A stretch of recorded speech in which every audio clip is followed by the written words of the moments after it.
So multiplying and dividing fractions, you really kind of have to use improper fractions. Mixed numbers, like we see in number 22 here, are okay.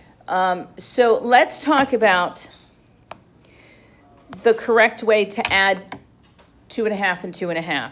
You add the whole pieces. That's where the 4 comes from. Only if these have common denominators are you allowed to add fractions. 1/2 plus 1/2 is totally legit to do. You add the tops, you keep the bottoms. That's why you get 2 halves. Okay? But if you have like 1/4 plus 1/2, let's talk about that for a minute. If you have to do that without a calculator, obviously if you're in a kitchen, you can use the 1/4 cup measurement cup, the 1/2 measurement cup, and then you got what you need without even actually doing a true calculation. But what you have to remember about addition and subtraction, fractions can only be added or subtracted if they have a common denominator, okay? So the least common multiple of 4 and 2 is 4. So all you got to do is multiply this fraction on top and bottom. So you just got to remember, whatever you multiply on top, also multiply on bottom. That becomes 2/4. This one we didn't have to change. It already is what it is.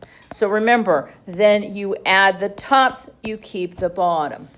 If the top becomes more than 4, you do have to adjust things accordingly. And we'll do one like that in a second. So like number 1 is easy. You just add the whole pieces, the fraction comes down because there's no fraction piece to add to it. Same thing with 2, same thing with 3. For these ones, they get a little more difficult as we go.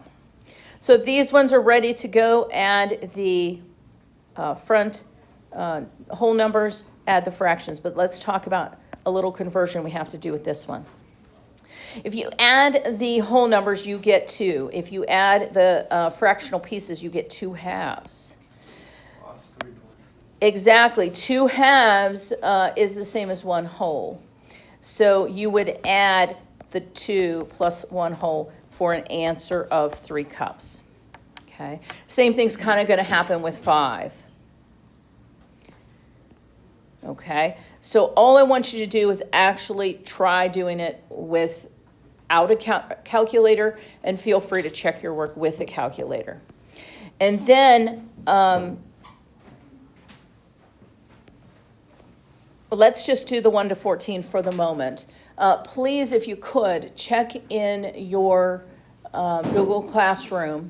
Are you missing something? Have you forgot to turn in? You should this week have turned in 19, 20, 21 already, and now 22. So work on 22. Check Google Classroom so that you could make sure that you get your grades accordingly, okay? So that's all you're doing for today.